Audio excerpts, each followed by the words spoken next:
मतलब आप चाहते हैं हमारे देश में कोई प्रोटेस्ट ना हो? अरे भाई, लोकतांत्रिक समाज है, हर किसी को अपनी बात कहने का अधिकार है। मुझसे जन कल्याण के लिए, गरीब आदमी को फायदा पहुंचाने के लिए पटना में कितने वक्फ हैं? कौन सा वक्फ कौन सा हॉस्पिटल चला रहा है, उसका नाम बताइए।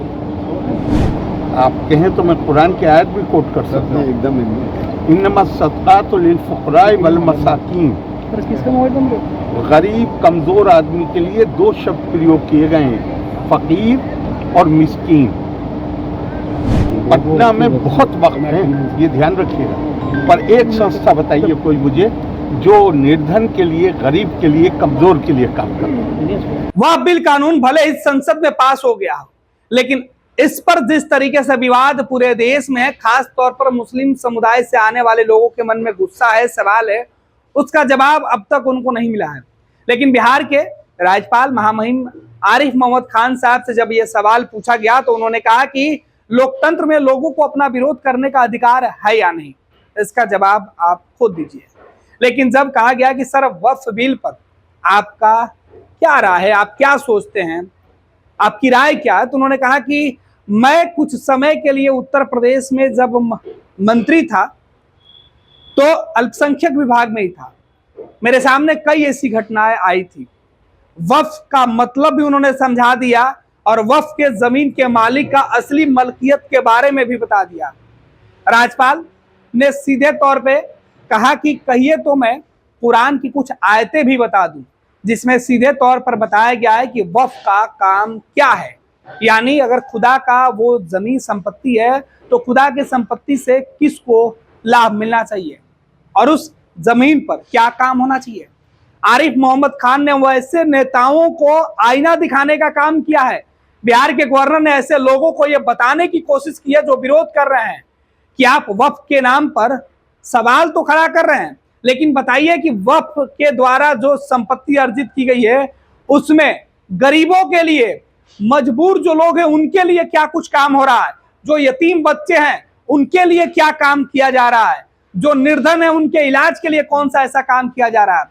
आरिफ मोहम्मद खान ने सीधे तौर पर, जो बिहार के महामहिम है, उन्होंने ये भी कहा कि बिहार की ही बात कर लीजिए, पटना में ही वक्फ की कितनी संपत्ति है और इन संपत्तियों पर क्या काम हो रहा है ये सबको पता है। किसी अस्पताल से, वक्फ के किसी ट्रस्ट से निर्धन लोगों का इलाज हो रहा है, किसी यतीम बच्चों का जिनका कि अपना कोई ठो ठिकाना नहीं है, घर नहीं है, क्या वैसे लोगों की परवरिश हो रही है। फिर खुदा का या कैसी संपत्ति और कैसे जमीन जिसका मालिकाना हक किसी और का और उसका फायदा कोई और उठा रहा है। सवाल ये भी था कि जिन लोगों का विरोध चल रहा है उनको क्या कहिएगा, तो बिहार के राज्यपाल ने कहा कि मुझे दूसरे से कोई मतलब नहीं, मैं तो अपना जानता हूं कि वक्फ में और संशोधन की जरूरत थी और ये किया गया है जो काफी बेहतर है। देश है तो प्रोटेस्ट आप नहीं चाहते कि ना हो? आप क्या चाहते हैं? मतलब आप चाहते हैं हमारे देश में कोई प्रोटेस्ट ना हो? अरे भाई, लोकतांत्रिक समाज है, हर किसी को अपनी बात कहने का अधिकार है। मुझसे क्या पूछना है आप वो बताइए। सर आपके हिसाब से सर जो भी संशोधन बिल पेश किया गया और पास किया गया, मैंने शायद पहले ही कह दिया है, जो आपने देखा होगा कि मैं थोड़े समय के लिए, मेरे पास उत्तर प्रदेश में जब मैं मंत्री था तो वक्फ विभाग में था जी, सारे मतलब पूरे वक्त उन्हीं लोगों से मिलना होता था जिनके मुकदमे चल रहे थे आपस में, चूंकि प्रॉपर्टी का मामला है और पुराना फैसला है कि वक्फ काहे के लिए है। मैं आपसे पूछा हूँ वक्फ काहे के लिए? मैं अपनी प्रॉपर्टी को कहता हूँ कि ये अब मेरी प्रॉपर्टी नहीं है, ये प्रभु की, अल्लाह की प्रॉपर्टी है। तो अल्लाह की प्रॉपर्टी का इस्तेमाल किसके लिए किस कामों के लिए होना चाहिए? आपसे पूछ रहा हूँ, किस काम के लिए होना चाहिए? कामों के लिए, धर्मार्थ के लिए, जन कल्याण के लिए, गरीब आदमी को फायदा पहुंचाने के लिए। पटना में कितने वक्फ हैं? कौन सा वक्फ कौन सा हॉस्पिटल चला रहा है, उसका नाम बताइए। कोई अनाथालय चला रहा है वक्फ, कोई बड़ा अनाथालय। और ये ध्यान रखिएगा कि वक्फ करने वाला एक विशेष समुदाय का हो सकता है, लेकिन वक्फ का जो फायदा है आप कहें तो मैं कुरान की आयत भी कोट कर सकता हूँ एकदम। इन्नमा सदकातु लिल फुक़राए वल मसाकीन, गरीब कमजोर आदमी के लिए दो शब्द प्रयोग किए गए हैं, फकीर और मिस्कीन। तो जब तो पूछा गया कि भाई ये दो क्यों, तो कहा गया फकीर है जो डेस्टिट्यूट है, निर्धन है मुसलमान, और मिस्कीन है जो गैर मुस्लिम है, दोनों का बराबर का अधिकार है।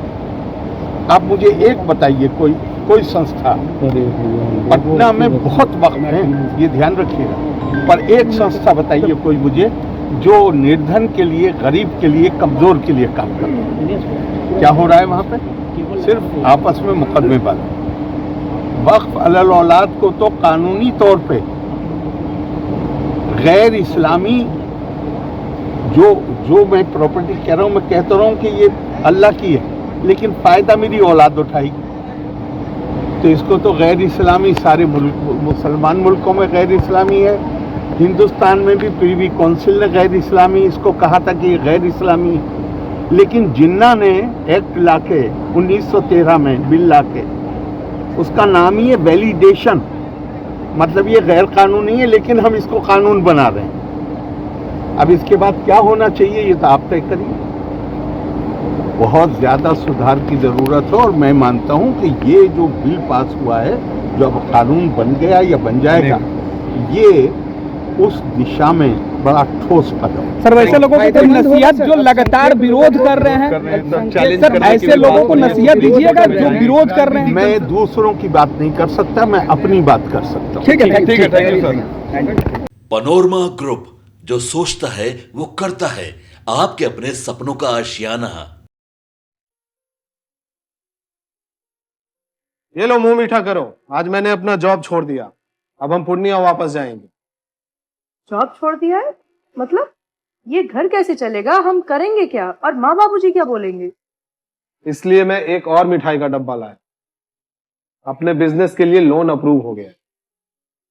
अरे लोन अप्रूव हो गया वो तो ठीक है, लेकिन पूर्णिया में हम रहेंगे कहाँ? अपना घर भी तो नहीं है वहाँ। इसलिए तो एक और मिठाई का डब्बा अलग से लाया हूँ।